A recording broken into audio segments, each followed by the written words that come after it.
Look, I'm sorry already, but you did click on this video, so get ready to be creeped out by some creepy crawlies. If you enjoy killing bugs, but also love a challenge, well then this list is for you.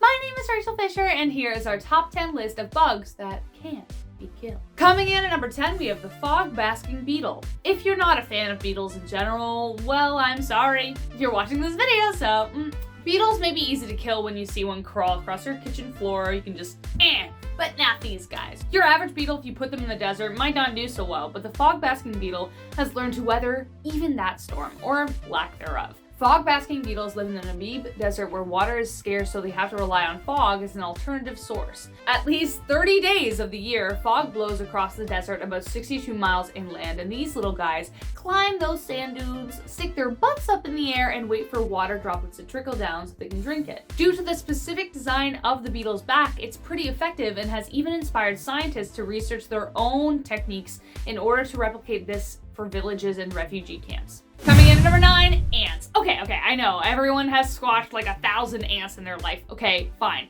So to be fair, they can be killed that way, but they still make it onto this list, especially considering how resilient they are. It's no surprise to some that ants are incredible and resourceful creatures. I mean, have you ever had an infestation? You can't get rid of them. They just go everywhere. They're in the walls, they're in the ground, they're in your tea kettle. They are great at anticipating risk, problem solving, and their teamwork skills are unparalleled. They can also survive in extreme deserts, even the Sahara, and a species of ant even lives in the ocean. But ants could also survive a zombie apocalypse better than we could, for sure. Not only do they know when one of their own is sick with a deadly pathogen, they take care of that problem ASAP Rocky. They detect chemical cues even before the ant is fully developed. Tiny, mighty, and efficient. Coming in at number 8, we have the diving bell spider. Look, we all know if you see a spider, it's probably just like better to leave the house and burn it to the ground. Just let's not. But what if fire won't kill it because it lives underwater? Named after the diving bell that we humans used to use to explore the watery depths, these spiders kind of do the same thing. Despite living underwater, the diving bell spider actually breathes air. So when it visits the surface, the hair on its legs helps collect the bubbles after building an underwater web of sorts and letting the web catch the air. So essentially this little spider builds a little web underneath the water, goes up to the surface, uses its butt to catch the air, then drags it down, and then attaches it to the web so it eventually makes like a little air bubble where this little spider can sit. Eventually, it can fit inside the bubble and wait for shrimps, larvae, water fleas to swim on before she snatches them up. Pretty smart. Honestly, I gotta give this spider some props for living out their Little Mermaid fantasy. You go, Ariel. Coming in at number 7, sand wasps. So you know that really evil game kids used to play on the playground with like a magnifying glass and ants? Yeah. Well, you know, the one where all the kids pretending to be Zeus like would blast like narrowed sunbeams onto poor ants until they'd shrivel up and die?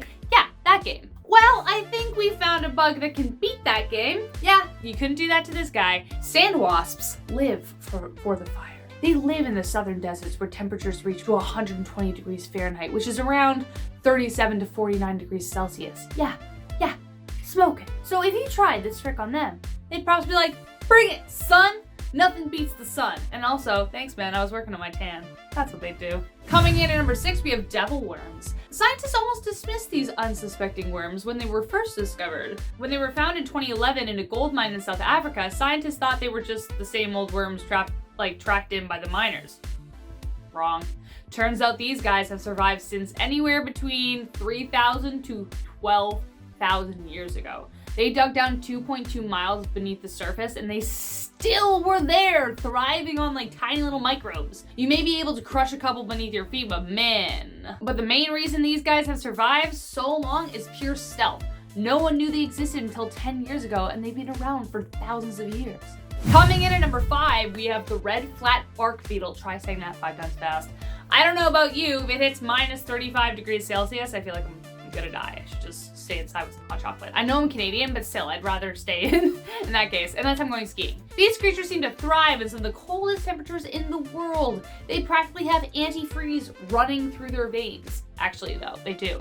The biggest threat to animals like this would be the formation of ice crystals in their body, and these beetles have proteins in their blood that stop that from happening. They have really high concentrations of glycerol, which helps keep the water from freezing even at temperatures that would kill most animals, even while they're mere babies. The University of Notre Dame in Indiana has documented proof of larvae surviving temperatures of minus 50 degrees Celsius, which is about minus 238 in Fahrenheit. They also barely have any predators who can get at them before they'd all freeze to death before they'd even get close to the first bite, let alone us going up to just stop them. Coming in at number 4, we have cockroaches. Okay, if you already hate cockroaches, the insect of the Big Apple. They can survive 45 minutes without air and freezing temperatures of up to minus 8 degrees Celsius. Off with their head, you say? Nope, they will still survive without their head for days. And good luck trying to starve them. They'll eat anything. Concrete, glue, your shoes, trash, you name it. But their biggest flex is the fact that they can survive exposure to radiation.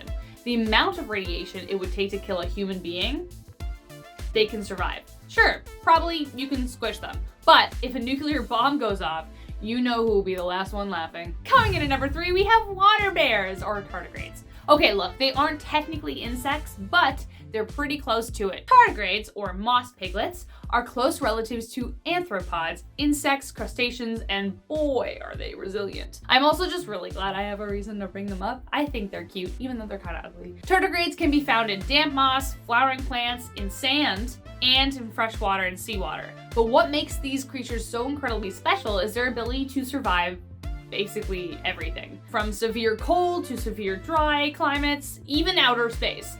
Whenever their environment becomes unfavorable to them, they hibernate into another form called a ton, and they can survive like that for years, even decades. Scientists have experimented by putting them in a vacuum, then a helium tank, then a minus 272 degrees Celsius bin, and they still came back to life when their conditions went back to normal. Like, they're just so resilient. I mean, if that's not perseverance and a very dedicated nap, I don't know what is. Coming in at number 2, we have the Ironclad beetle. This next one is like a miniature tank with legs and a digestive system. Good luck trying to squish it with your mighty boot. This thing can survive being run over by cars and even the fiercest Louboutins. It's so strong, scientists are even looking at its interlocking exoskeleton to help design more stable structures within society. Yeah, it's pretty cool. It originates from Western North America and can withstand 39,000 times its own body weight, which according to Science News would be like me stacking 40 battle tanks on my shoulders like a boss, and I can barely lift an 8-pound weight. Sorry about it. So if you see this little guy walking in your house or your home, maybe like take a step back, drop that old leather shoe, and just give him a round of applause. That's awesome. Good for you, dude. And here we are at number 1. I'm so sorry. If it happened to you, then you are perfectly justified in skipping over this part of the video, because guaranteed you never want to hear the words bedbugs ever again. Coming in at number 1, bedbugs. Bedbugs are not only the worst creatures on the planet, they are also notoriously hard to kill. I've had friends who have had bedbugs and they lost thousands of dollars worth of stuff getting rid of them, and then they still came back after. One of the reasons they are so hard to get rid of is the fact that they have adapted to resist pesticides. Their genetic makeup includes genomes that can encode enzymes and proteins that can help fight pesticides. Tag on the fact that they are essentially living fossils and are masters at adaptation. Scientists even say their exoskeletons have evolved to be 15% stronger in only recent years. They also breed like crazy and are basically mutants, as they contain elements from other parasites. They also play host to over 400 parasites on the inside and the outside of their bodies. Bedbugs are also patient hunters and can survive 550 days without food. Just die already! God! And that has been our top 10 list of bugs that can't be killed. Thanks so much for watching. As always, if you like this video, show us some love. Show us some love by pressing that little thumb and subscribe for more. Let us know your creepy crawly stories in the comments, because, I don't know. People who watch this video are gonna enjoy them too. So anyway, I've been your host, Rachel Fisher. Until I see you next time, take care, guys.